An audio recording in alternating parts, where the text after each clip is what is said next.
Did you know that the risk of a police officer killing a person with serious mental illness is 6 times likely to cause death than a civilian without mental illness?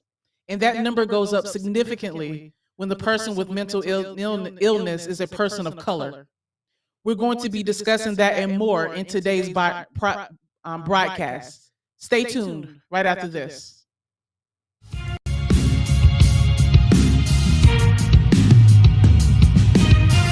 That Corbin and Corbett legal team fighting for the rights of the people. That father-daughter team investing in the youth when the system ain't treating them equal. Providing truth for our people, we able to reach them. So anytime you get accused for a crime and Lord knows you ain't do it, we here to get you through it. Exemplifying prudence and glorifying God, making sure you're compensated for other people's doings. Our vision is to be one of the best. We're small enough to focus on your matter throughout the neighborhoods of Dallas. Working constantly and making sure your rights are protected. A firm team of lawyers, aggressive, effective. A team that has your back in the courtroom. Two well-spoken black lawyers in the courtroom. Investing time and resources when it's evident that you were treated wrong. Now you walking out of Dallas courtroom with a settlement.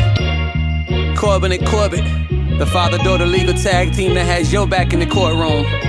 Our purpose is simple. To obtain a favorable outcome for each client and glorify Christ in all we do.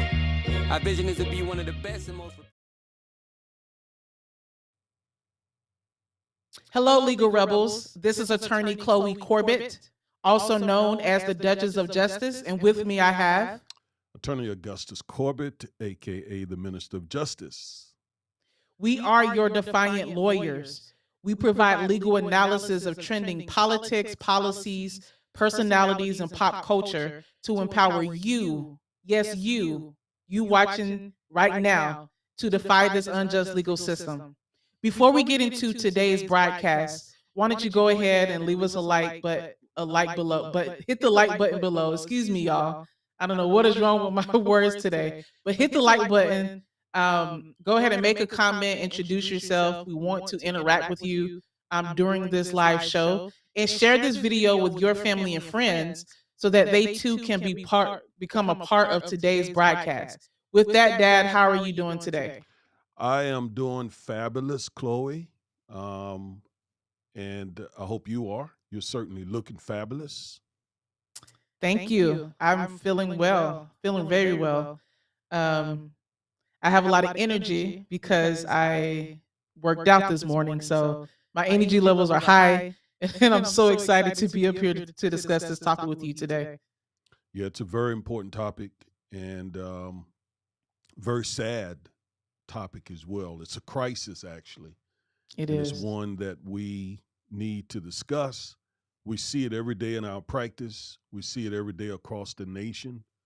And we hope to bring some attention to it. We hope to empower people back in their local communities to, help bring some again, solution to this. Yeah. And what we're talking about, you all, like I said at the top of the hour, is this deadly intersectionality of police officers, police shootings, those with mental illness. And then when you throw race on top of that, it's just this ugly mixture that oftentimes leads to death. And like what I said at the top, according to the Treatment Advocacy Center, the risk of cops killing individuals with untreated serious mental illness is 16 times higher than other civilians.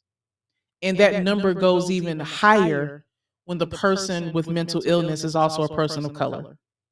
So it is something, unfortunately, that we see every day in our practice as well, since we are civil rights attorneys in this space where we hold police officers and governmental agencies accountable.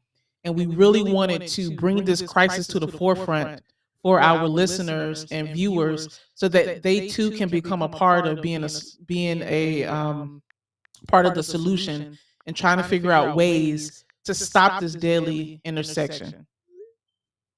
And I think we have a video that we're going to play at this time as well, right? Yes, we do. But before we start, I want to say also that The question I think that we all are asking relative to this subject is to bring it even closer to home is whether or not African Americans should call the police when they have a family member who's experiencing a mental health episode. That's the question. Should you even call the police? Mm. Yeah, I mean that to me brings the issue home. Should we call the police when a family member is having a mental health breakdown? And by we, I mean, should African Americans call the police when our family members are having a mental health breakdown? That's the $1 million question. And you know that it's such a shame that we even have to ask ourselves that question, where we even have to contemplate, calling the police, those who claim to serve and protect us, whether or not that is safe to call when a family member is having a mental health issue. So that just tells you the state of the police in this country and the lack of communication and reciprocity and relationship between the Black community and police officers, that we even have to ask that. Our white counterparts, they typically don't have to ask that. They know if they call the police, it'll be less likely for their family member to end up injured or dead. And that family member would get the help that they need when they're having a mental health crisis. So it's such a shame, and it really shows the state of affairs in this country, where we even have to consider that $1 million question as well. Yeah, some of our white counterparts will point out that most of the people who are killed, who are experiencing mental illness, who are killed by police officers are white, which is true. And that's because most of the people in this country are white. Yep. But most of the people killed by cops every year, and we're going to see this, I don't want to get ahead of us, are disproportionately Black. Disproportionately. All right. So that's what we're talking about. Yeah, it So is. you want to show the video? Let's go. Okay.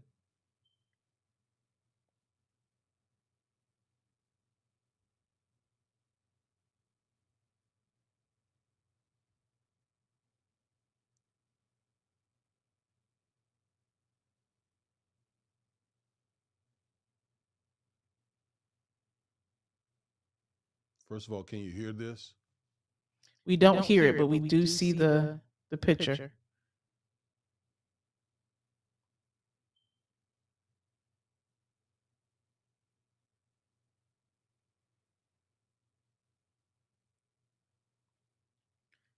Still not able to hear it. Still can't hear it. Okay.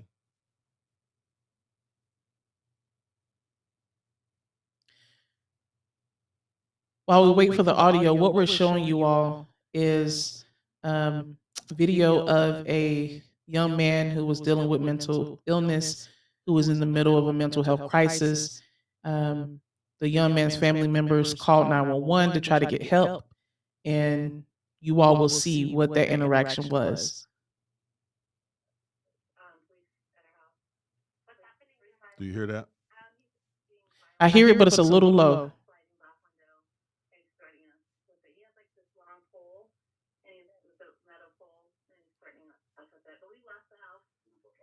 Do you hear any of that?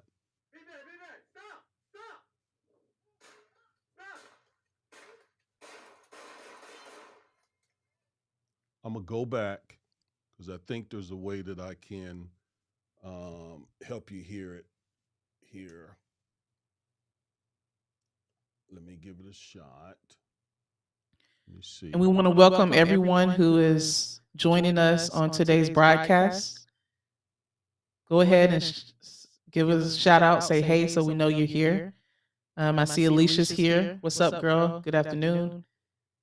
If you have any questions or any comments on this topic, please go ahead and put it in the chat. We'd like to have a conversation. All right, let's try it again. Okay. Is that better? It's a little low for me, but it may be good for the audience.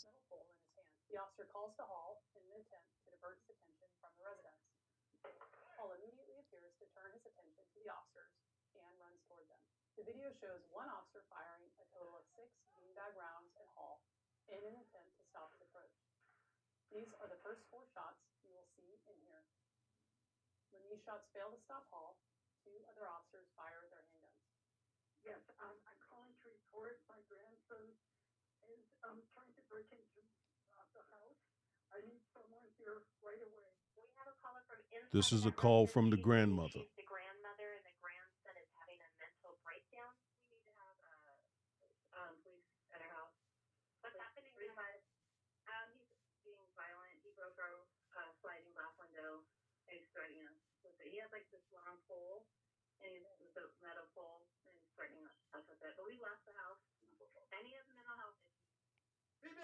That was the mother.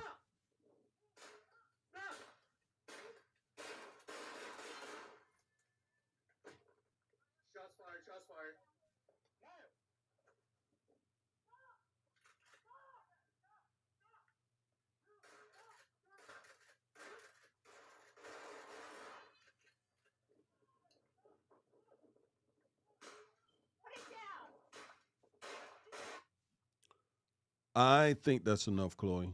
Let Yeah. me sort of narrate a little bit what we just saw, what we just witnessed, and what we just heard. This young man, his name is Miles Hall. In fact, let us please honor his memory in his life with a moment of silence, please.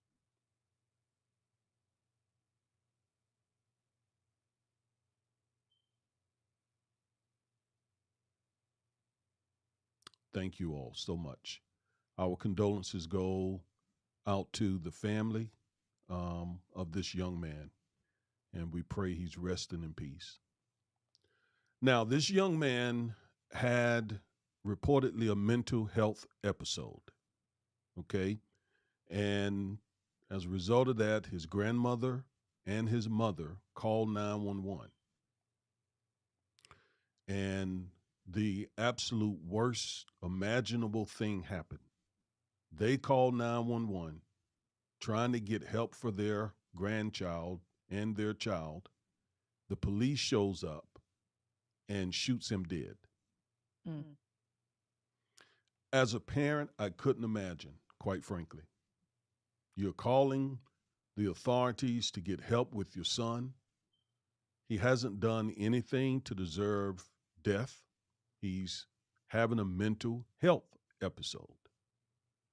And he ends up dead. Can you imagine the guilt that this mother feels and the grandmother? Because again, they never imagined. If they had, they wouldn't have called. They never imagined that that phone call would result in the death of their loved one. And that is the issue. Now, I want to also point out that for many people, what they're saying is he was armed. He had that metal pipe. And in their minds, that's the end of the analysis. That's the end of it. He deserved to have been shot to death. In fact, the district attorney in that jurisdiction did not bring any charges against any of the officers. Okay? And I'll say in fairness to the officers, it is complicated knowing how to respond to people with mental illness. But that doesn't absolve police departments because it's a known fact that many people that police officers encounter have mental illness. Therefore, police departments should train officers or have other interventions that we'll talk about so that these encounters don't have to end up being life-threatening, don't have to end up with anyone being dead. So, against that backdrop, We wanted to show that video because, again, the question is, should African Americans even call 911 when they have a loved one who's in emotional or mental or psychological distress like that? Yeah. And against that backdrop, that question, we're going to be talking about the causes, the consequences, and the cures, potential cures that African Americans can do if they have a loved one who's experiencing a mental health episode and need to get 911 or a mental health crisis worker involved. What I would like to do from the jump is just define what mental illness is. What is mental illness? Um, a lot of people have different definitions, but according to psychiatry.org, mental illnesses are simple health conditions. So, like a physical condition, a physical illness that a person might have. It's a health condition that involves changes in emotions, thinking, or behavior, or it could be a combination of all three. So, first and foremost, it's a health condition. It's not simply just being crazy, just being out there. It is a health condition, like I said before, similar to a person who has to manage diabetes, a heart condition, mend a broken leg, etc. So that's the first and foremost thing that I want people to know. Well, thank you for bringing that. And Thank you for bringing that out because yes, you know there is a certain stigma, you know, with mental illness, and the thing you said, people just say, well, he's crazy, or she's crazy, and that's not what this is. Mental illness is at all. no, it's not. And the health condition involves changes in the brain. So the brain actually changes. And that can be a change in the emotional state of the person, which obviously the brain controls. It can be a change in the thinking of the person, which again, the brain is the nucleus. And it can also be a change in the behavior of the person, which again goes back to the brain. And it can also be a combination of these things. So the person's emotional state can change, their thinking can change. A lot of people have heard of schizophrenia. That's where a person will begin to have delusions that are not based in reality. So their thinking is changed, their emotional states are changed. There is depression, there is dissociative identity disorder, there is anxiety disorders, and so much more. And typically, so also mental illnesses can be associated with distress or problems functioning in society or in work activities or family activities. So we wanted to bring out that a mental illness is just a physical condition that involves changes in the brain and it can affect the person's emotions, thinking, and behavior.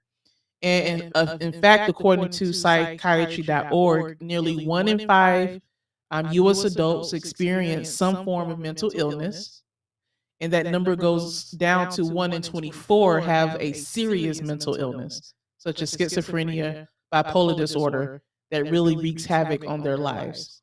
So that's what we're talking about. People who are experiencing these health conditions, should Black people call 911 when their family member is experiencing those things? Um, so, what are your take on just mental illness as it's seen in society at large, Dad? Well, like I said, I think there's a stigma associated with it. Um, Again, people call folks with mental illness crazy, retarded, all these bad terms. Yeah. And I like the way, and I thank you for taking the time to explain that because we don't have that same stigma with someone who has some other type of illness, cancer, diabetes, heart attack, um, you know, on and on. There's not that stigma. But when it comes to mental illness, there is that stigma. There is, you know, people, society treating folks with mental illness in a very unfair way oftentimes. and we're going to get into that as well. And I have really seen the consequences of mental illness on people after practicing law for about 15 years now. And that's why when we get folks like criminal defendants, when we are representing people who are in jail or going through the criminal justice system who have mental illness, they get the very highest priority with us. We give all our clients priority, but that person gets the highest priority. I mean, the top priority, because we know how vulnerable they are in society. Can you imagine how vulnerable they are in jail? Yeah, I know. Because and it goes back to the larger issue of law enforcement and governmental agencies not doing enough to solve this mental health crisis and to really come up with solutions to help people who are dealing with mental health issues to integrate into society, etc. And I want to say this again: mental illness is nothing to be ashamed of, you all. It is a medical condition like having heart disease or having diabetes. And let's keep it real, Dad, because we keep it real here. It is unfortunately seen, it is stigmatized and seen bad in a large set of the Black community. And a lot of Black people do not go to, go to therapists or go to licensed psychologists or psychiatrists to get treatment for maybe undiagnosed mental illness or know how to manage it, or even to know whether or not they have it so it can be managed. And we need to stop that stigma in the Black community because it's just hurting us. It's just hurting us. It's just, and it's not helping to solve the larger issue, because a large majority of people with mental illness, it's treatable. They're able to either be put on medication or not, go to therapists, be able to self manage it. So it should not be stigmatized, especially in the Black community. Yeah, I agree. Very good. Why do you think it is so stigmatized in the Black community? I think it's a lack of information. And um, I feel like as a whole, a lot of Black people are based out of the church. And I feel like because the church is so dominant in our community, which I'm a Christ follower, I'm a person of faith. I believe in prayer first and foremost. So don't get it twisted. I'm going to pray. But I also believe that we can use that in conjunction with speaking to a counselor or a therapist if needed. God has given us the ability to study the brain, to study these various illnesses. And I believe that if you go to a therapist who, you know, knows is faith based and knows how to treat these illnesses, you should go see a therapist. So I think it's just stigmatized because of a lack of information, one, and maybe because we're so religious that it may be seen as, going against the Bible, or oh, you're not really a believer because you're not praying, you're going to see a therapist. So I think it's all wrapped up in that. Well, yeah. So I think there are sometimes, though, when mental illness, the source of it is a spiritual condition of some sort. And so I do think that there should be a working in conjunction oftentimes between the professionals and the minister. In fact, I have a first cousin who's a psychiatrist. She and I went to college together, and she, on one occasion, asked me, how can you sort of tell the difference if it's a spiritual condition or if it's a true psychological, mental um, situation? And I took her to the Word of God, took her to the Bible, and gave her some pointers. Um, so I think it is true that the field of psychiatry and psychology is still evolving, like other fields of medicine, but these fields are still evolving, and still understanding, the complexities of the brain and how it works.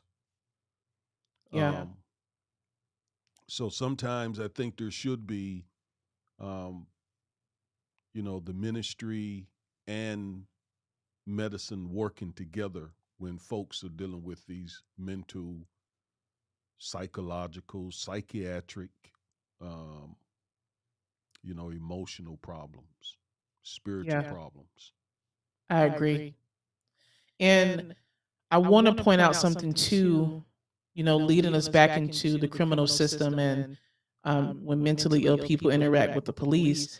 According to mentalhealth.gov, and I'm going to read this, the vast majority of people with mental health problems are no more likely to be violent than anyone else. Most people with mental illness are not violent, and only 3 to 5% of violent acts can be attributed to individuals living with a serious mental illness. In fact, people with severe mental illnesses are over 10 times more likely to be victims of violent crime than the general population. I think that's very, very, very important to note. That just because a person has a mental health problem, that does not make them more likely to be more violent. And that's where the training for police officers need to come in, or we need to have special units who would know that just because this person is having a mental health episode, obviously they don't have any weapons or things like that, that does not mean that they're more likely to be violent. So you can come in with a different approach instead of guns blazing. Well, yeah, we're going to come to that, but let's stay there for a moment with this ideal that um, people with mental illness are no more dangerous than other people. Let's talk about that for a second, because with these mass shootings, for example, oftentimes the shooter is someone who is struggling with mental illness. And so society says if we can keep guns out of the hand of the mentally ill, which I agree with actually, as well as folks who are criminally dangerous. But because, when these mass shootings occur, it is oftentimes someone who's struggling with mental illness that causes the average American to think that folks who have mental illness are more dangerous, more violent than the average citizen. And like you said, the data does not support that. The data doesn't support that idea, but that's what the average person think. But again, I would say that we need to do a better job keeping weapons out of the hands of people who have mental illness, just as we need to do a better job keeping weapons out of the hands of dangerous criminals. But don't think that just because the average mass shooter is dealing with some sort of mental illness, that people with mental illness are dangerous generally. Right. And I mean, there's so much crime and violence that goes on in the country that does not get reported. There's not one of these mass shootings that doesn't involve multiple people, that is on an individual basis, within families. And, a lot of those people are not mentally ill. They may have a criminal pattern, criminal behavior, etc. But it just doesn't get reported in the news into larger society. And the mental health spectrum is so broad. It can be as, just a person who suffers from seasonal depression all the way up to bipolar disorder, schizophrenia, and even more. So when we hear about these mass shootings, it oftentimes involves the more extreme spectrum of someone, who may have bipolar disorder, schizophrenia, etc., versus someone who has a general anxiety disorder or seasonal depression, and is managing it, and you would never know unless they told you.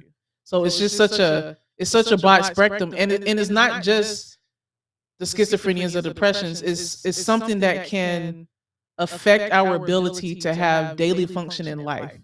So if your emotions are messed up, you may not be able to be as productive at work as you could, or you may jump from job to job, or your family relationships may be tattered. So it may not be this just huge, this person is dealing with delusions, but because it could be an emotional issue, their family relationships are messed up.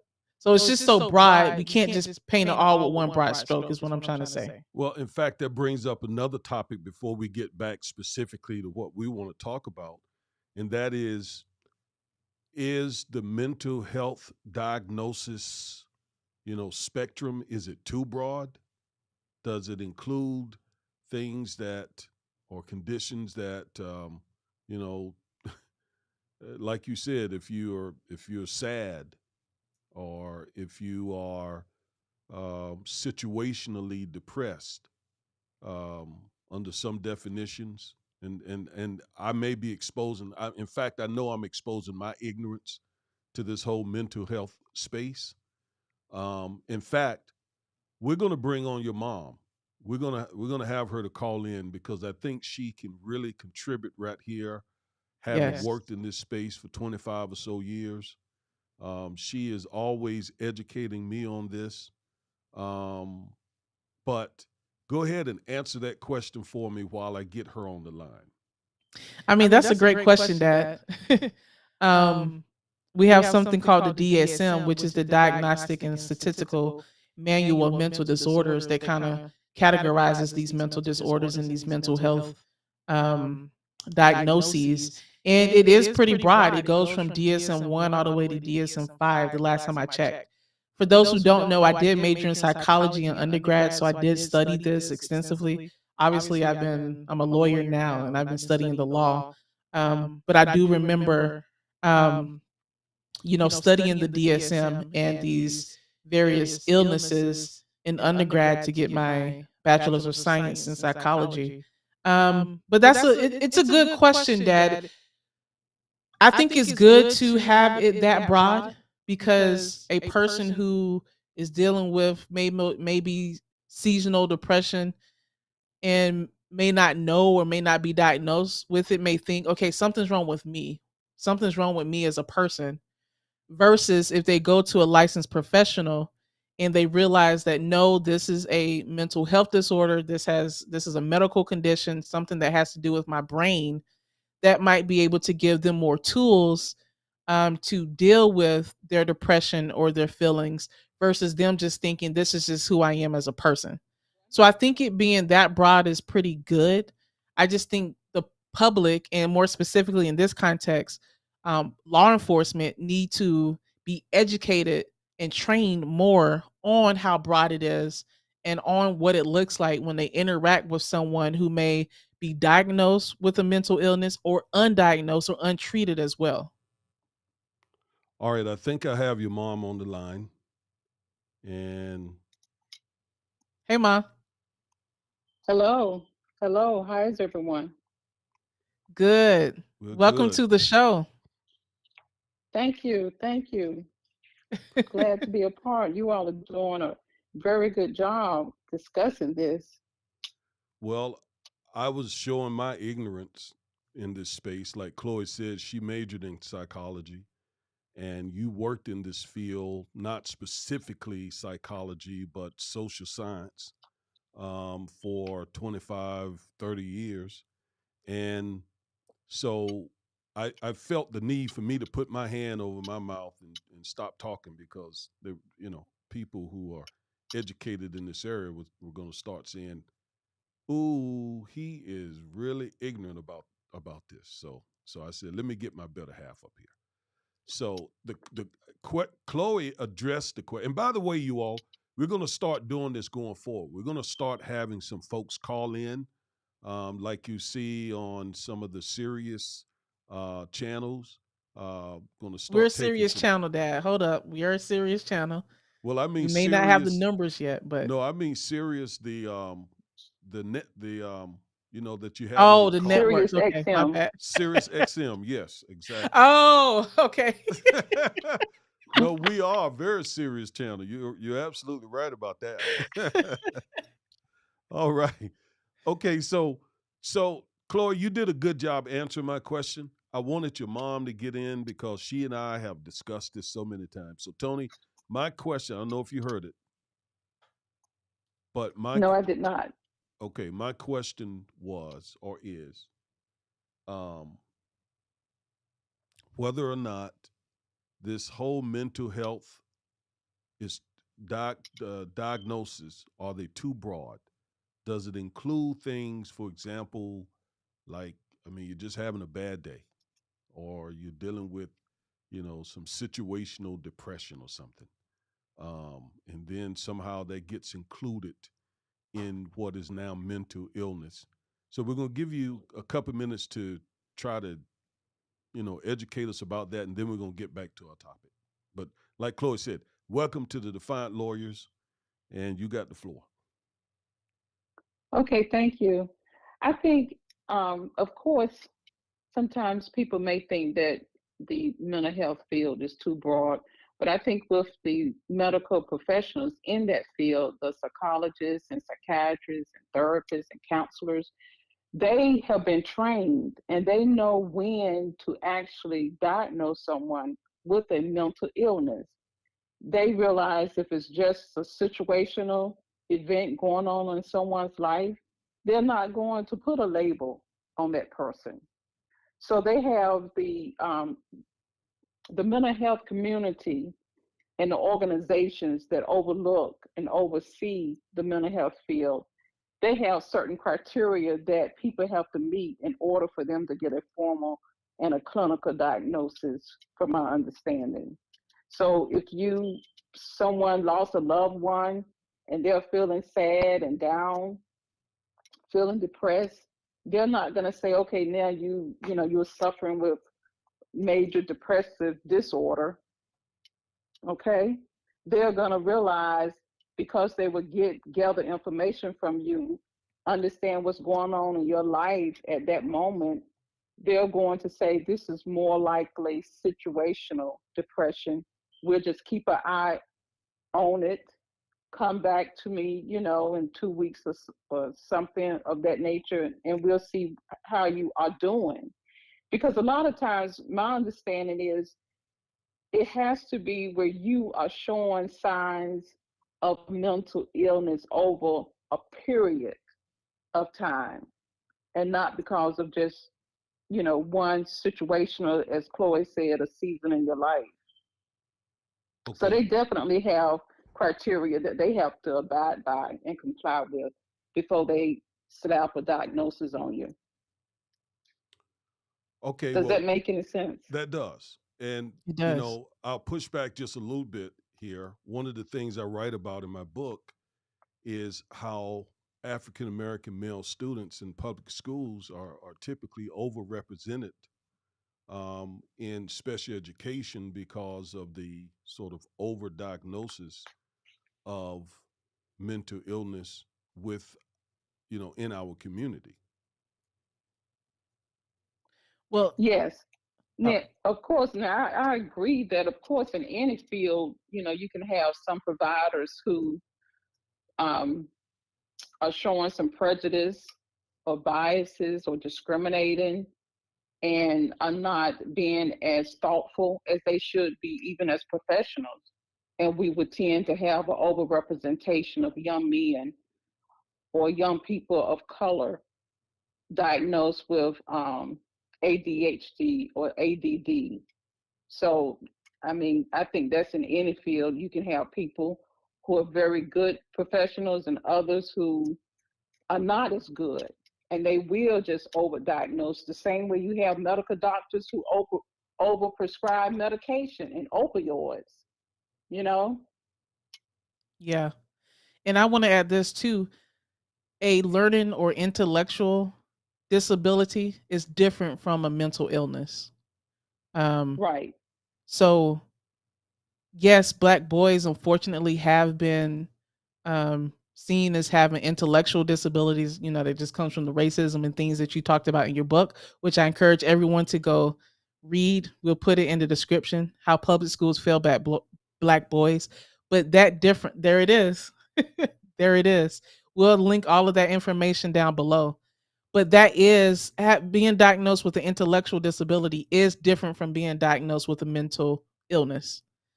Mental illnesses typically can be treated with medication or other strategies versus intellectual disabilities unfortunately tend to be more lifelong and affect the person longer. I hope that makes sense. So they're not one and the same as well. Okay. Yes, I'm glad you brought that out. So learning disabilities are not mental is not mental illness. Mm-mm.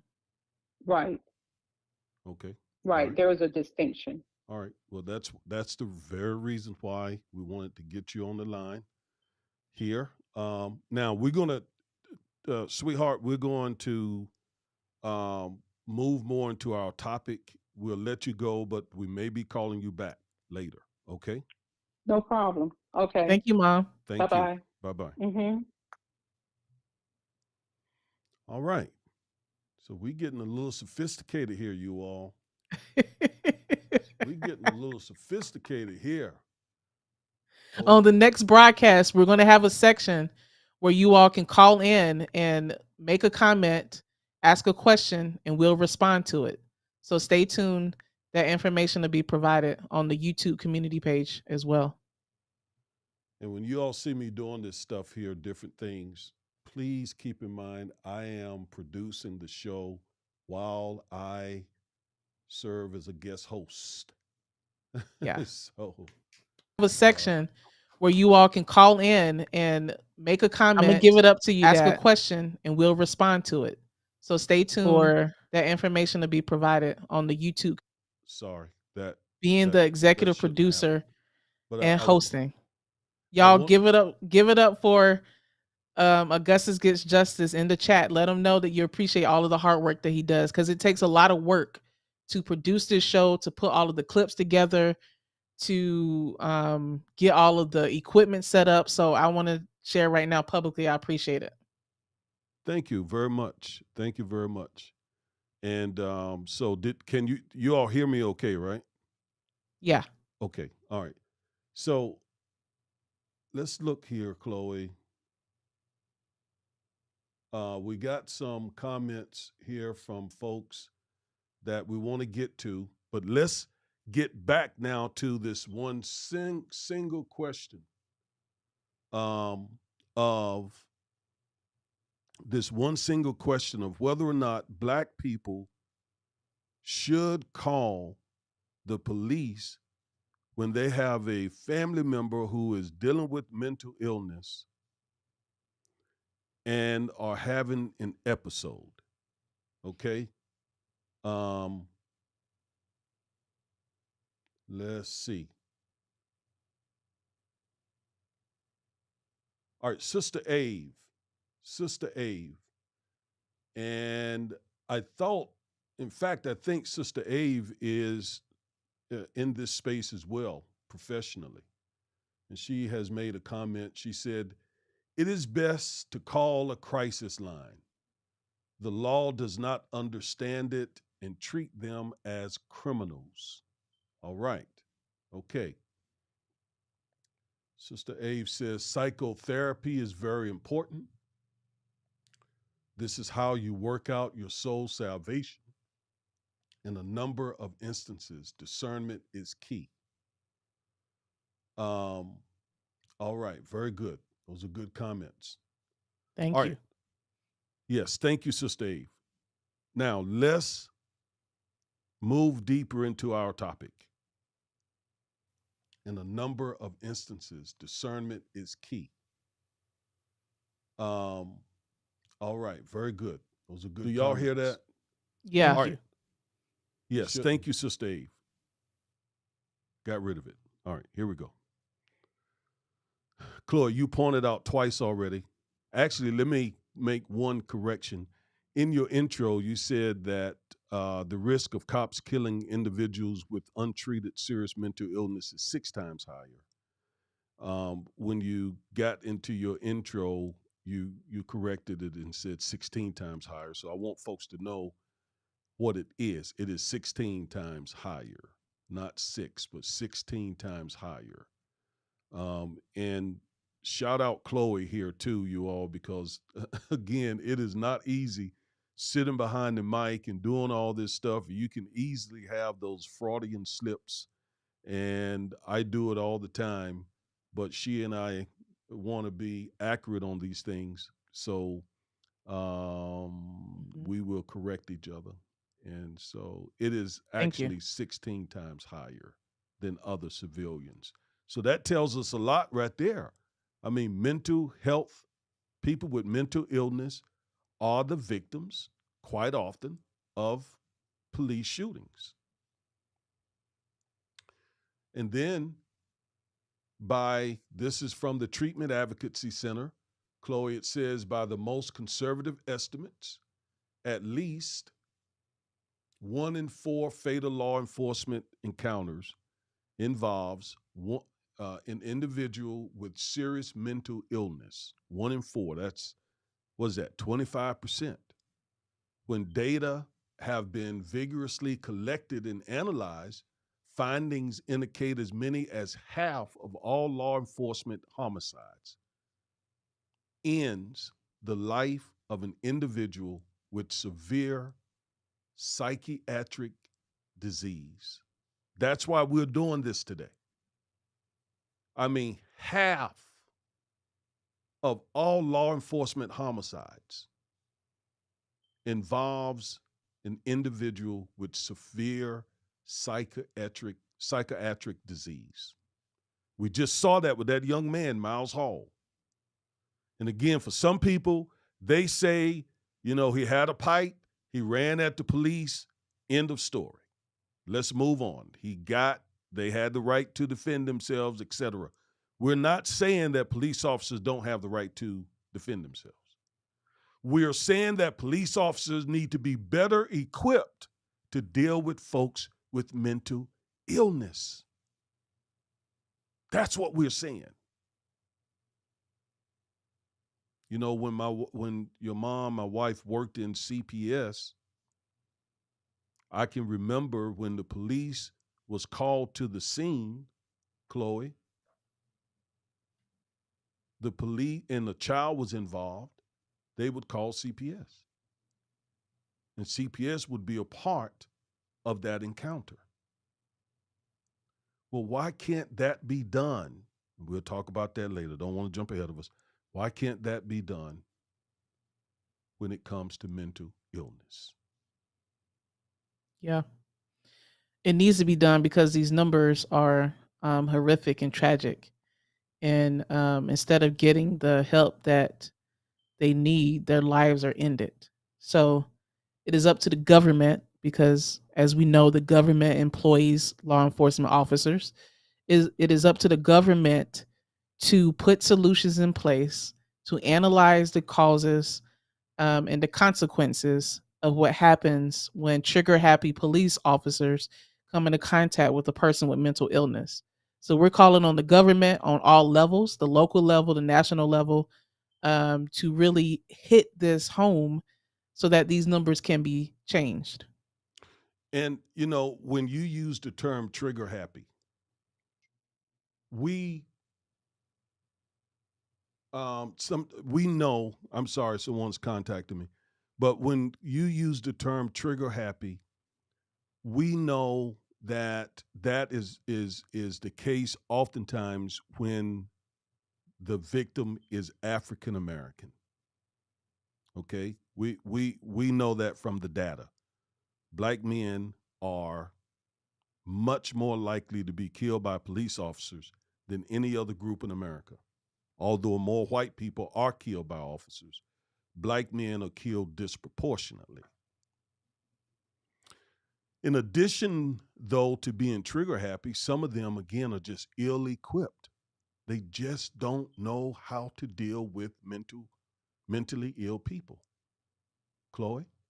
And as a result of that, they revert to their training, which is what? Shoot, shoot, shoot, shoot, shoot, shoot, shoot, shoot, and don't stop shooting. Yeah. Yeah. That's what needs to change, the education aspect of law enforcement. You have a lot of police departments that train their officers to be like mini SWAT teams or like the militarization of police Education forces. No, aspect. we need Of law enforcement. you Police know, you have officers to be trained on how to deal with mentally ill people or someone who's having a mental health crisis, so that 50% of these deadly encounters do not involve people with mental illness. All right, now let's throw into that's a segue into let's throw into race.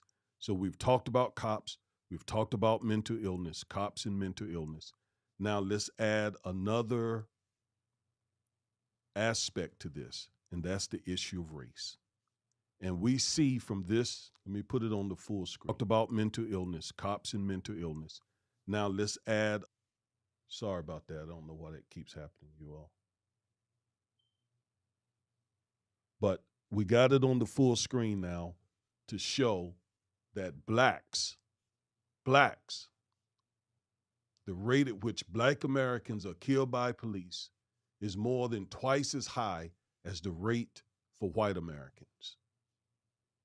And we see that the rate for Hispanic Americans is high as well, but it's not as high as blacks.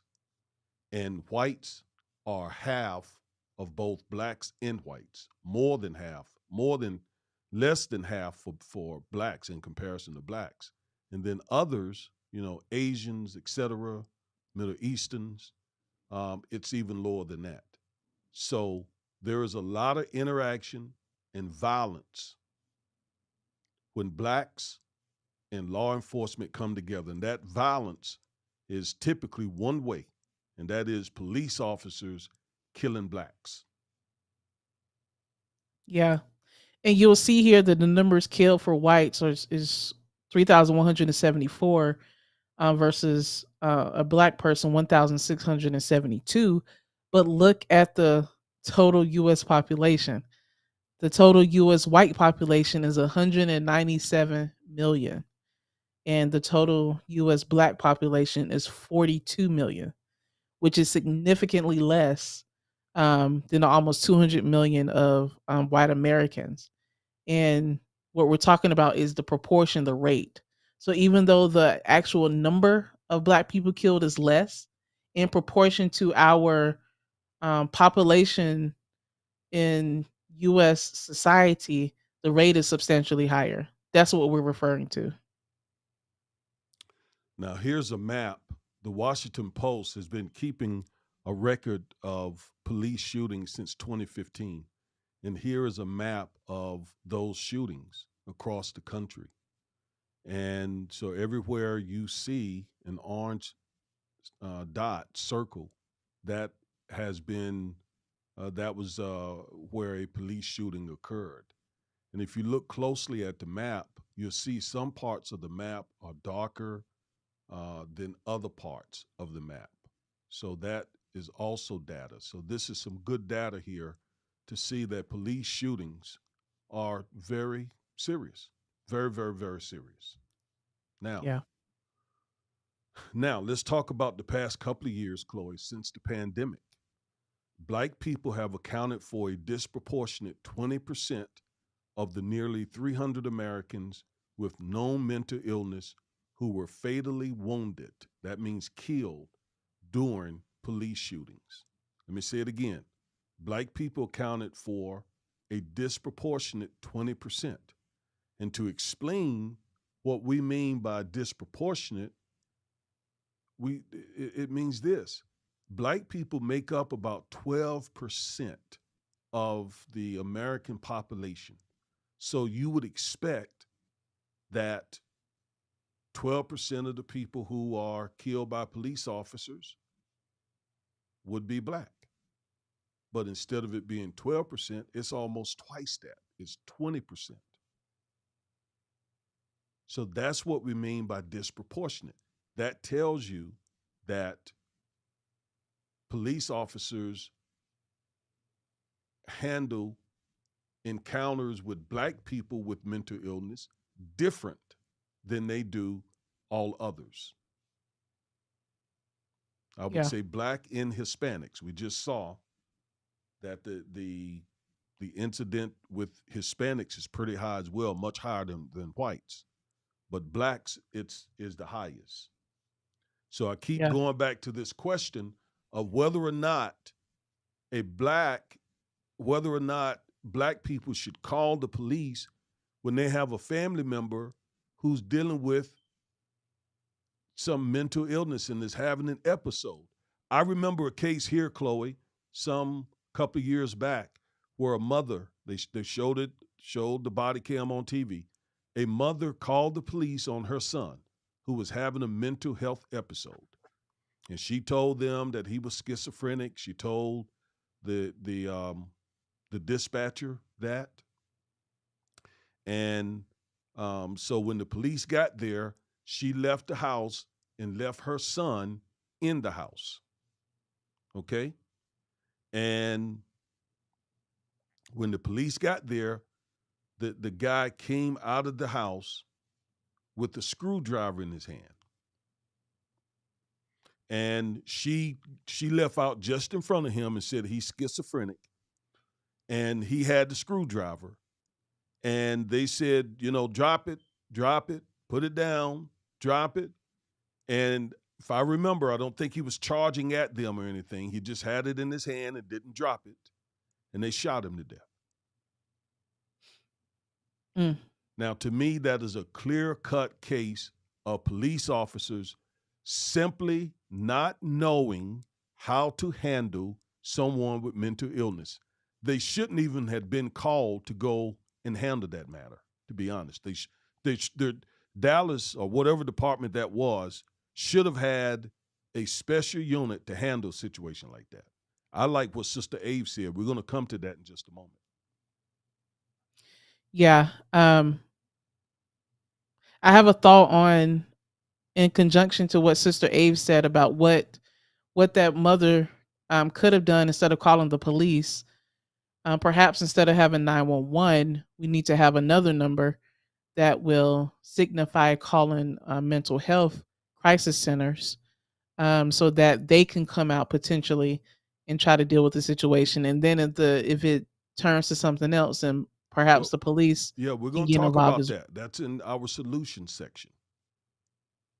right. So let's keep sort of developing it. We're gonna spend some time talking about that. Absolutely. So as you all can see here, when you mix race with a person with mental illness, then it just becomes even a lot worse. That the deadly encounter between that person with mental illness who's black or brown has a much higher likelihood of being killed, unfortunately, by the police. All right. All right. Here is another some more information. The evidence suggests that black people exhibiting signs of mental distress are likely at greater risk of dying during law enforcement encounters. I remember a case that you and I had, a criminal case. A young man was accused of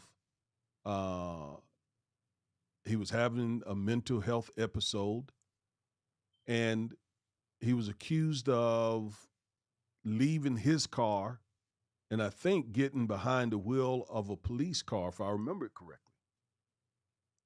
Yeah. You remember that case? Mm-hmm. And to Dallas County's credit, but we're going to take that credit back here in just a minute because we're going to show you some things. But Dallas County does have a mental health prosecution unit. And we were able to get his case transferred to that unit. And they are trained to deal with folks who have mental illness. So we were able to get him some help and get a really good outcome for his case because, Chloe, we know with criminal statutes, two things are required. One is you got to show that a person did something, a criminal act, but you also have to show that they intended. There's some intent there, mens rea. And someone who's dealing with mental illness doesn't have that criminal intent. I mean, they're dealing with, as you explained earlier, some sort of mental illness. It may even be a psychosis. It may be a brain issue. And so, ordinarily, if they were not suffering from that, they would not have committed that act. So, they should get, to me, special treatment under the law. Yeah, I agree. It reminds me of another case we had. A person was in a mental health episode and was accused of taking some vegetables or something from a out of a grocery store because they were homeless as well. You remember this case? Yes, I do. And again, to Dallas County's credit, we were able to get a good result. And like you said at the top of the hour, we make it a priority if one of our criminal clients has mental illness.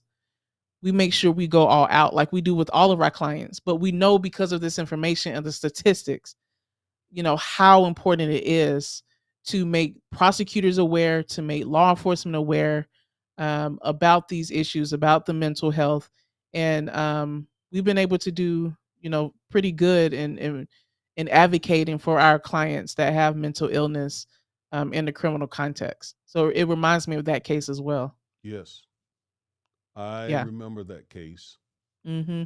And you bring out a good point because oftentimes folks who deal with mental illness are not only dealing with mental illness, they're typically also dealing with homelessness Yeah. and substance abuse oftentimes. Yeah. Yeah. It's a So, configuration of all of that.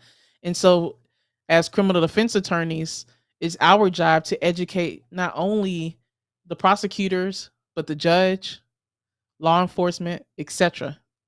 And that's what we make sure that we do with all of our clients that have mental illness. yes. Now, on Facebook, Sister April made the comment that Dallas does now have a partnership with social workers. So we applaud that. But, Sister April, we're going to take all that credit back from Dallas. We're going to show a video now that is just shameful, quite Yeah. frankly. So let's talk about it on the other side of this video.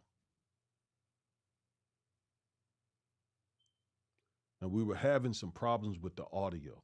I hope we can get the audio better. I'll try.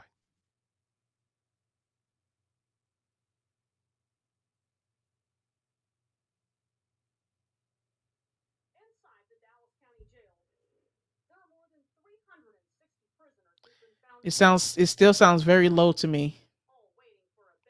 Really? Yeah.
Doesn't sound like you can hear it that well, huh? Mm-mm. Wow. We could see everything though. But you couldn't hear what was being said.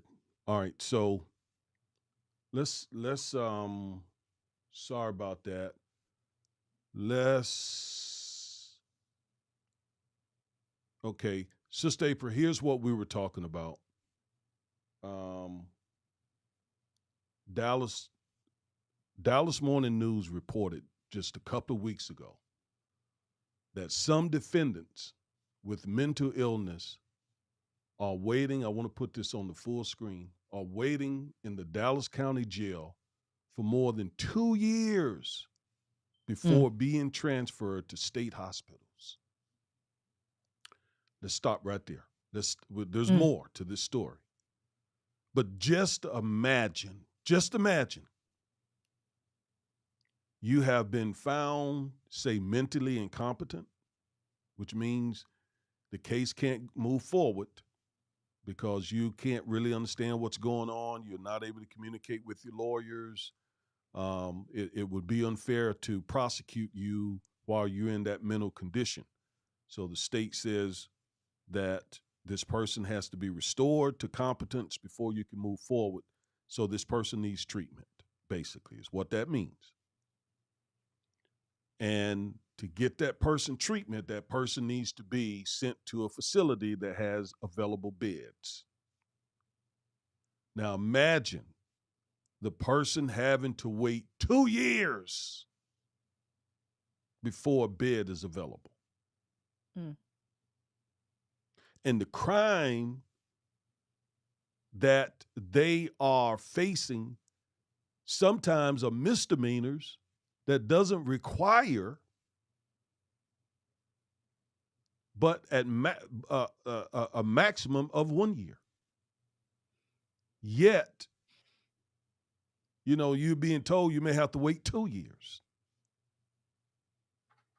Well, what we typically do in those cases is if they can't, we either file a speedy trial motion, try to get the case dismissed, or if the prosecutor's not ready in a certain amount of time to take a case to trial, then we ask the judge just to dismiss the case. And so we as defense attorneys are happy when we're able to get that done. But then at the same time, Chloe, that person leaves jail without getting any help. Just Yeah. put them back on the streets without Yeah. getting any kind of help. And being in jail typically exacerbates the symptoms of mental illness as well. So not only did they, were they waiting in jail, not getting treatment, but the condition could get worse, could get a lot worse because, we've seen firsthand and we've done research on how um, mentally ill people in jail, it really, really can affect their mental state even more negatively and cause it to worsen. And so then the person goes out on the street um, and may get involved in more crime, and then it's just a cycle that continues to repeat. So Dallas County, you all need to do better. Period. Period. Y'all need to do better I'm going. from the I'm. judges on down. I'm going to try to get that story. I'm going to try to get that video teed up. Okay. I think I can. All right. Let's go to the next. Let's go back to that slide because it has some more info up there. Dallas County officials say, Chloe, can you handle this slide while I try to get this fixed? Yes, yes. So again, this is from the Dallas Morning News, the premier newspaper in Dallas. But the article goes on to say that Dallas County officials say 400 inmates who have been deemed to be incompetent to stand trial have waited an average of either 180 days, 6 months on nonviolent charges. On nonviolent charges. So this is not the assault charges, the robbery charges, the murder charges. These are nonviolent offenses. Perhaps a trespass. A so this is trespass not case, the assault charges, the um, robbery charges, a the murder theft charges, case. or maybe a couple $100s. So these are nonviolent charges. They're having to wait 160 days or 330 days on violent charges.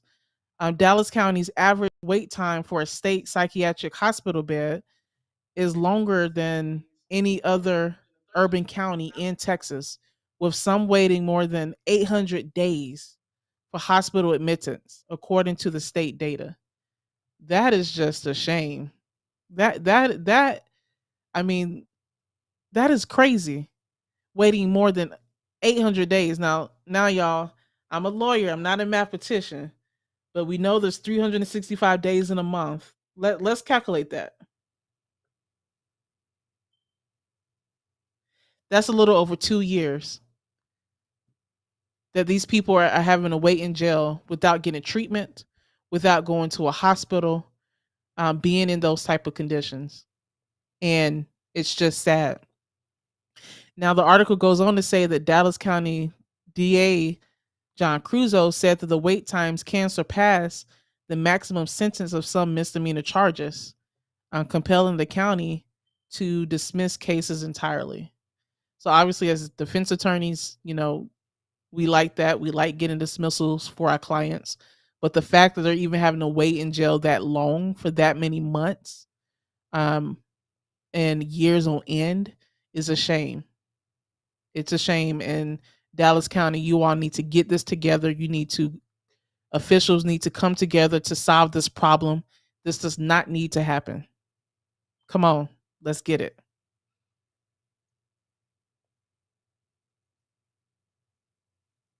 You think you got the video, Dad? Yeah, I think I may have it.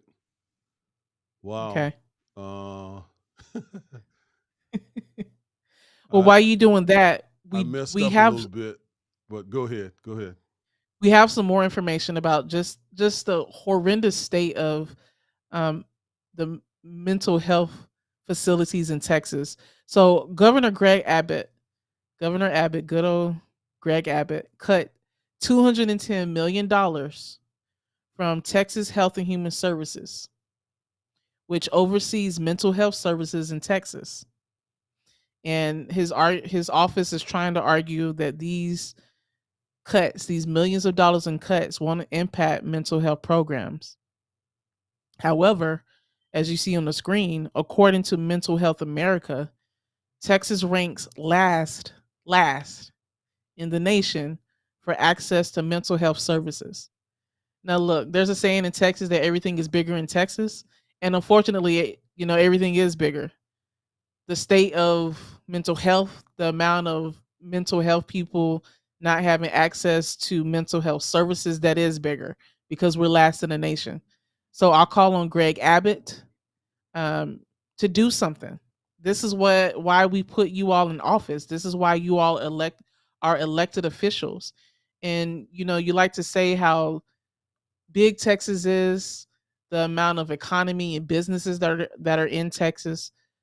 Let's stop putting so much focus on businesses and protecting corporations, but actually protect your citizens and those suffering from mental health services. So I hope that someone in his administration or Beto O'Rourke, who's trying to challenge Greg Abbott, will put the focus on mental health and get this situated, because these numbers are a shame. And Texas should be ashamed of this information being out there. All right, let's try the video again. Let's go.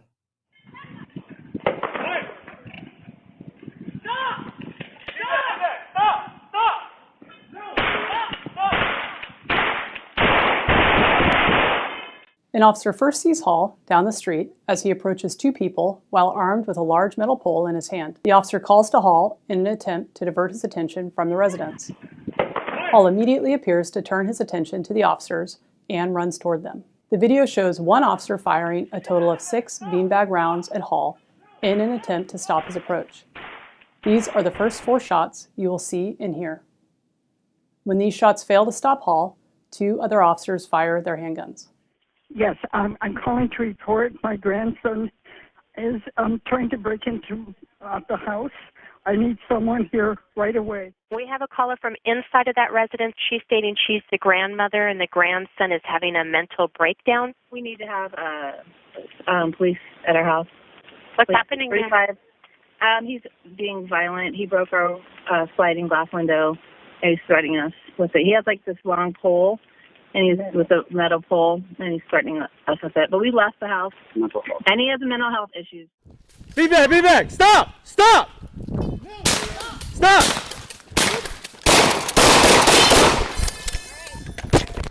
Shots fired. Miles!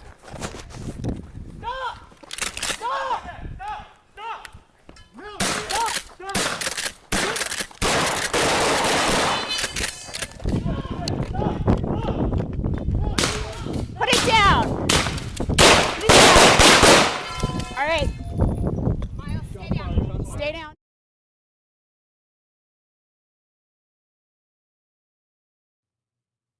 All right. I think the audio and everything was good that time, right? Yeah. You want to know the first thing I noticed in that call from the grandmother and mom? They said multiple times that he's having a mental breakdown and that he has a mental health disorder. That was said on at least 2 occasions that I called, maybe once more. So 911 emergency services were aware that Miles was in the middle of a mental health breakdown. And like you said at the top of the hour, Dad, yes, I understand that police officers need to protect themselves. They have the right to protect themselves. We're not saying that officers should put themselves in harm's way, but they need more training and information on how to deal with someone who is not necessarily violent typically, but maybe in the middle of a mental breakdown, and how to deal with them. Getting a taser out, trying to calm them down, de-escalate the situation instead of firing multiple rounds and then firing again. That's what we're talking about, that type of training that they need. Okay. Now, the next video that I was trying to show you, here it is. Inside the Dallas County Jail, there are more than 360 prisoners who've been found incompetent to stand trial, all waiting for a bed in a state mental hospital. The wait is just incredibly long. A judge ruled one of defense attorney Starr Raymer's clients incompetent in February 2021. The judge ordered that he be sent to a state mental hospital. He is still waiting in jail more than 460 days later. There's no end in sight. And that's another one of the problems, is you have literally no idea when their number is going to finally be called. 795 days. That's the average wait time for a male prisoner in the Dallas County Jail to get into a maximum security state hospital bed. It's 231 days for a female prisoner. So that's unacceptable. I don't care how you cut it. Dallas County Commissioner Teresa Daniel. It costs right now about $67 a day if you're in our jails. If you are receiving any kind of health care or mental health services, it jumps to about $120 a day. So do the math. It's very expensive. WFA first detailed the issue in 2016, highlighting the case of Thomas Johnson, who stabbed a White Rock Lake jogger to death. A judge had found the diagnosed schizophrenic incompetent to stand trial. When there's not enough beds to treat the people that are in jail, that's a crisis that I think that we all need to be concerned about. Johnson eventually got a bed in a state mental hospital. He was found competent to stand trial and received a life sentence in 2019. Statewide, the wait times have long been bad, but state officials say those wait times have been exacerbated by the pandemic. In 2020, the wait time for a maximum security bed in Texas was 270 days. It's now 514 days. The wait time for a minimum security bed was 111 days. It's now 230 days. And there are 2,300 people waiting for a state hospital bed in county jails across Texas. This is not a good situation for all the counties, and it's really putting everybody into crisis. Mike Lazito works for Bexar County. They need to go off to a state hospital to stand trial. They're kind of in a limbo, right? That's absolutely right. The person is waiting, so they can't be released. Sometimes they're waiting longer than what their sentence would be. They're not getting their fair day in court. Lazito says there are more than 220 prisoners waiting in the Bexar County Jail, almost double the number from a year ago. And he adds, it's on the state to fix the problem. That's the responsibility of the state to restore individuals back to competency so they can stand trial. In Dallas, I'm Tanya Iser. There it is. That's why I wanted to play this, because it leaves you speechless. And all the things you just said about Greg Abbott cutting the budget, okay, to Texas Health and Human Services, which oversees mental health, in light of this, is just horrendous. Yep. So not only is that person sitting in jail unjustly, but that person is sitting in jail unjustly with mental illness. Why is that a problem? Because we've seen it firsthand. people with these mental illnesses sitting in jail like that, they not only begin to deteriorate, but they're oftentimes vulnerable to the other inmates. The other inmates, tend to pick on them, take advantage of them, abuse them, even some of the guards. And someone may say, okay, well, it is what it is. Yeah, but suppose that was your loved one. Suppose that was your son, daughter, father, mother, sister. It's totally different when it's our family member. Yep. All right, solutions. What can we do? Because as we said, Chloe, these people end up back on the streets, and they're therefore going to oftentimes end up with more law enforcement encounters, which increases their chance of being what? Killed. All because they couldn't get help. Solutions.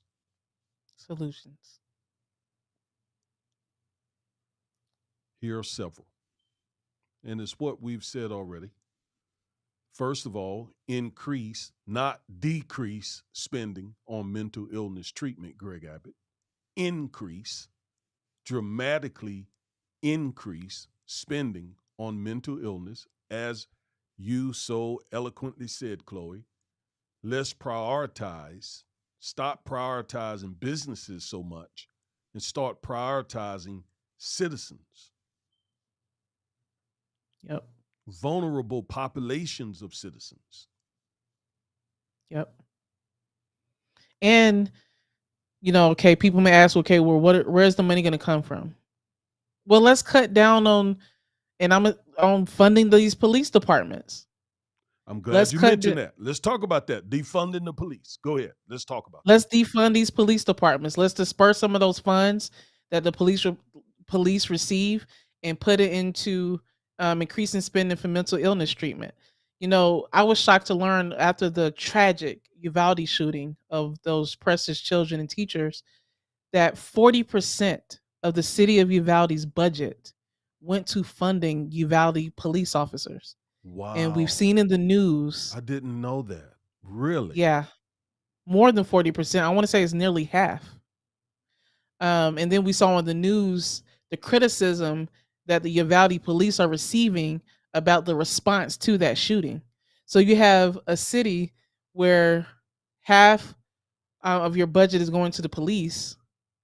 That budget needs to be decreased, and those funds need to be dispersed to increasing mental health crisis centers, to increasing funding to a center with the within the actual police department, increasing funding within jails to get appropriate mental health crisis providers inside jails.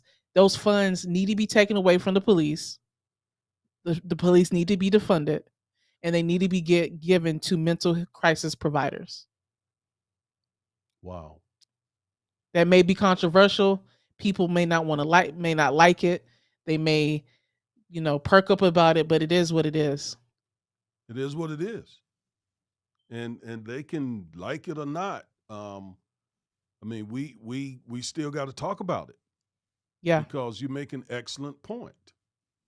And it also protects the police officers, because then we have people who are trained to deal with a person in a mental health episode who may be able to de-escalate the situation versus, the police officer escalating the situation, making the person become with their delusions could become violent because of the response of the police, putting other officers at risk and citizens. So if we take that money out of the budget for police officers, put it towards mental crisis providers, it could save lives on both ends, for both the mentally ill person as well as the police officer as well. That is right. And we already acknowledge, police officers are oftentimes just not equipped to handle those mental health situations. Yeah. And obviously your definition of defunding the police does not mean just cutting the budget of the police department and, you know, doing something with the money that doesn't help anybody. You're saying basically redirecting the funds to needs in the community that would ultimately even help police departments. Yep.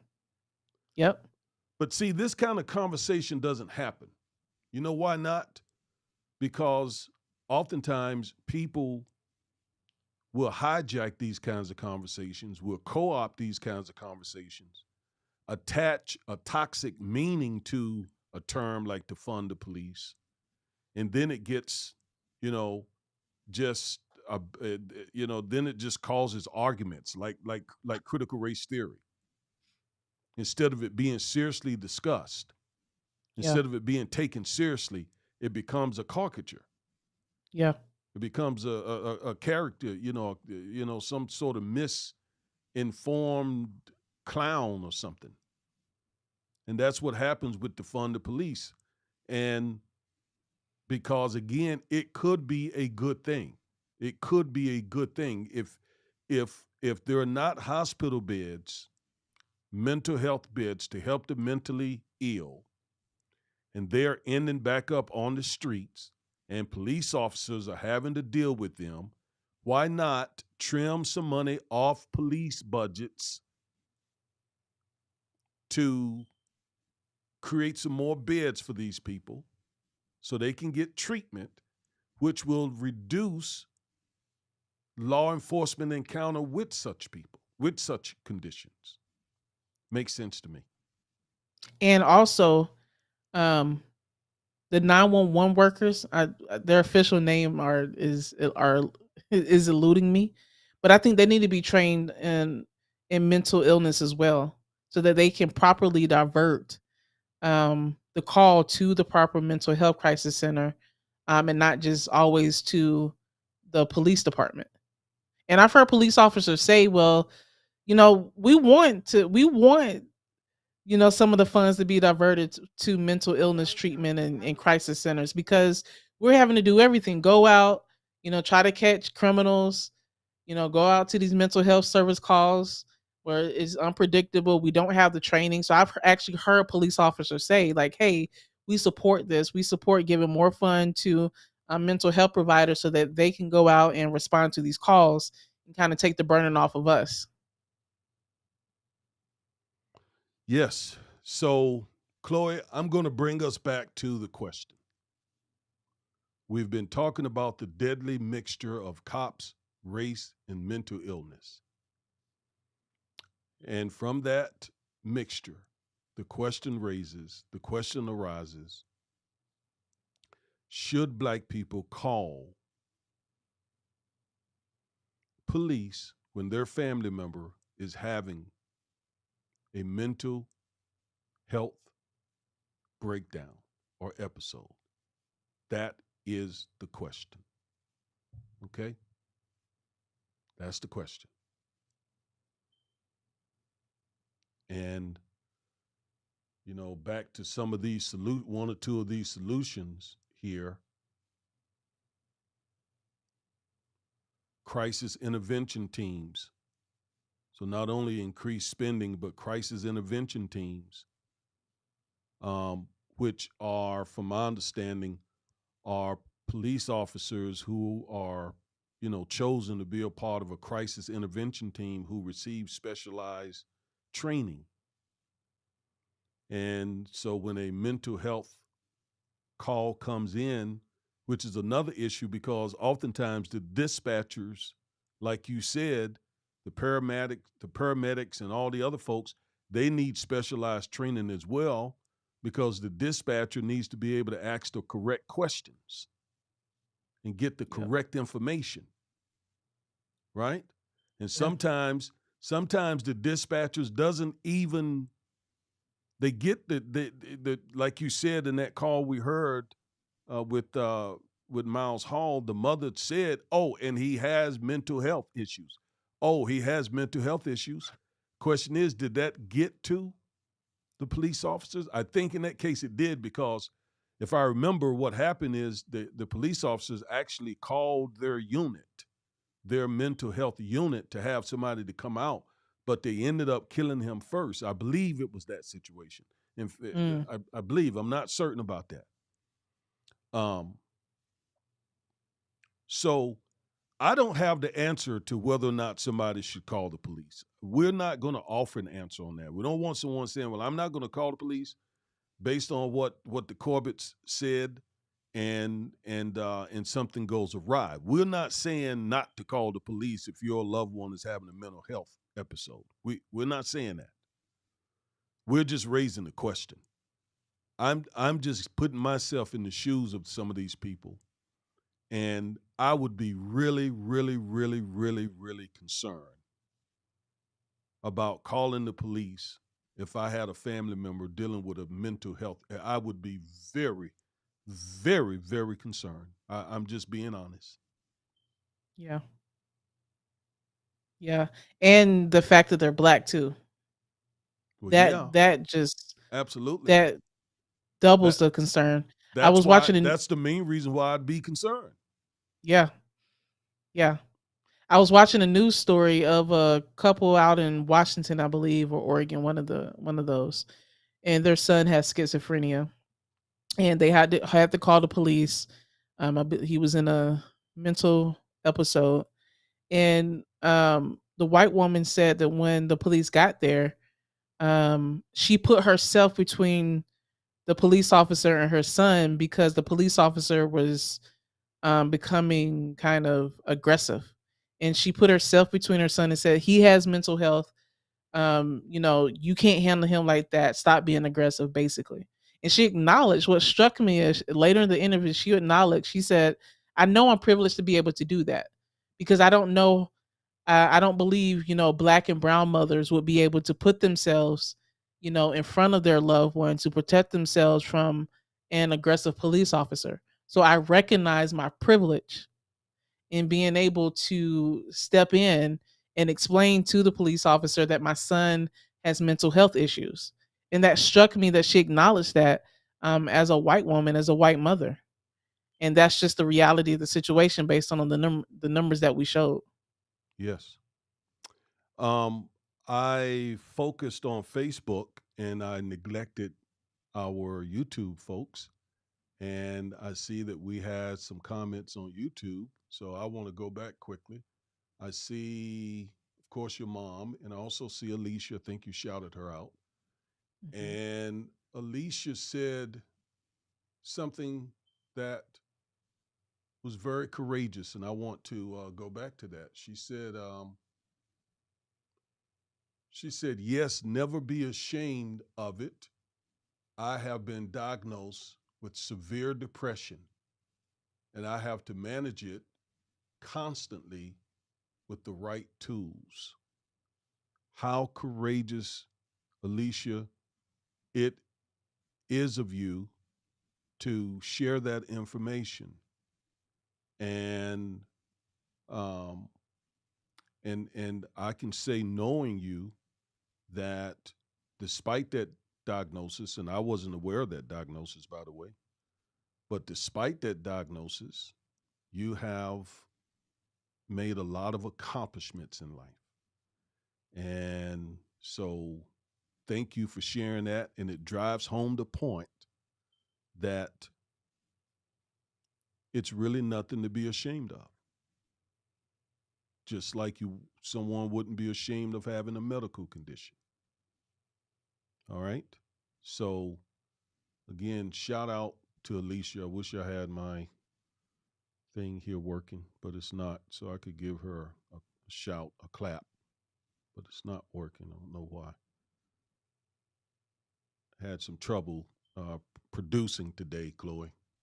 but, We but kept the show moving. we I kept it I had moving. some trouble at the top of the hour, the intro. The producing was a little messed up, but the information is always going to be good. That's right. Y'all can know that. That's We right. may make some mistakes in what the way that we say things, or there may be a little producing issue, but you're going to get the correct information. That's right. Rest assured of that. Exactly. All right, so that's going to conclude our broadcast today. It was a little bit longer than normal, but look, this is very, very, very important.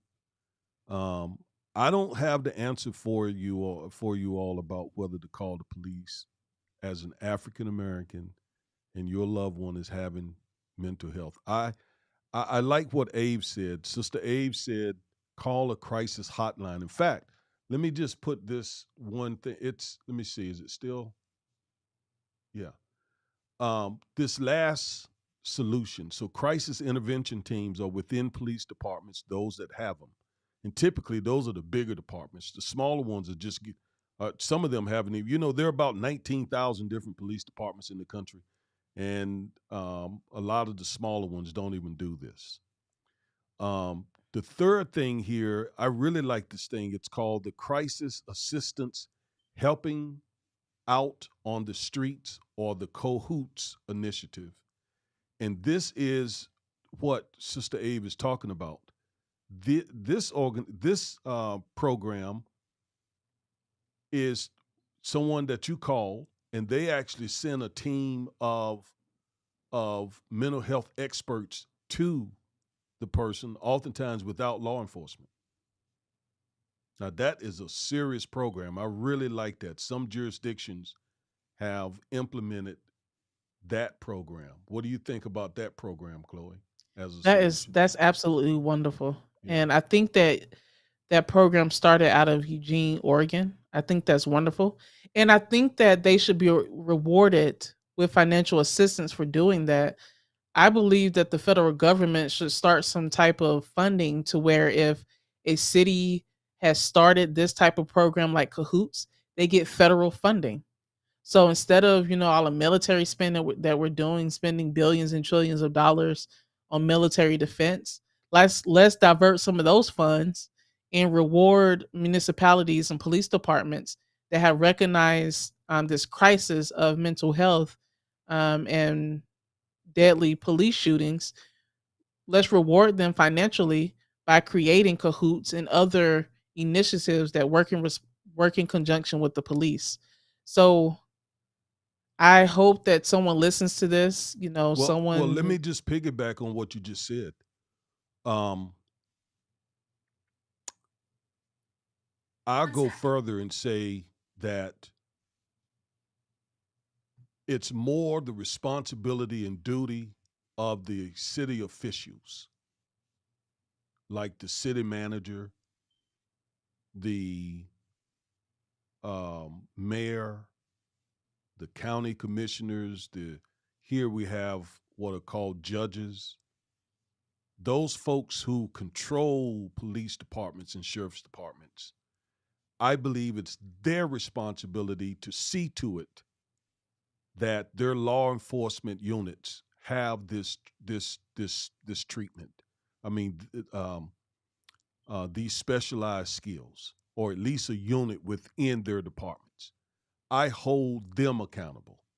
And as a lawyer, and we represent some of these some families who have had these tragic situations to occur, that's who we look to. We look to not only the police department who pulled the police officer who pulled the trigger, but the municipality, the official that he reports to or she reports to. They should be the one who, as you said, put some money where their mouth is and get these officers some help so that they know how to deal with these mental health situations. A person should not have to die because they're having a mental health episode when there are people who are trained to help de-escalate these matters. A police officer, and my understanding is they don't get this kind of training at the police academy. What they learn to do is shoot and don't stop shooting. Yeah. And that's the last thing these people need. Okay? And before we go, look at the comments one more time. Sister Ave said here,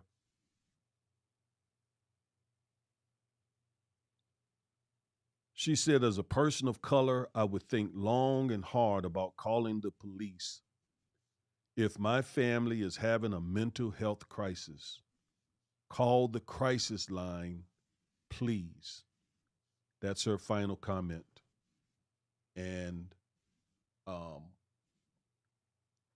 yeah, I mean, I understand that is a fear that is in the African American community. Not only when the police pulls us over, but in these mental health situations, because we showed you a video of a grandmother and mother calling the police, not thinking that their grandson and son would be killed by the police.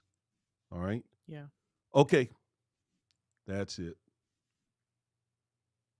I'm pretty motivated about this topic. Me too. My heart goes out to folks who are suffering mental illness and their families. Me too.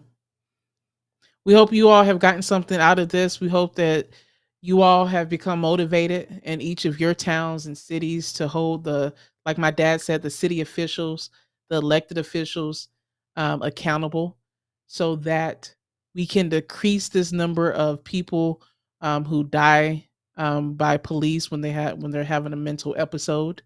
This is not just something that affects the mental health community, but it affects families every single day, especially in the Black community. So we hope that you all have taken all of this information. It has inspired and motivated you as well to go into each of your communities to be legal rebels and to defy the system and to bring awareness about it as well. Like we said, we are going to be introducing a new feature of our broadcast where you'll be able to call in and not only write a comment like you've been doing so far, but you can make a comment to us or ask a question. Obviously, it needs to be respectful and appropriate. Okay, let's keep that clear, respectful and appropriate. But we want to hear from all of you all. We want to make sure that we're building a community of like-minded people who have a thirst for justice and bringing this type of information to light, especially as it relates and affects the Black community. So we are just so excited to continue to build this community as we continue on this journey. We will see you all next week, same time, 2 to 3 Central Standard Time. And we hope that you all have a blessed one. With that, peace. Peace.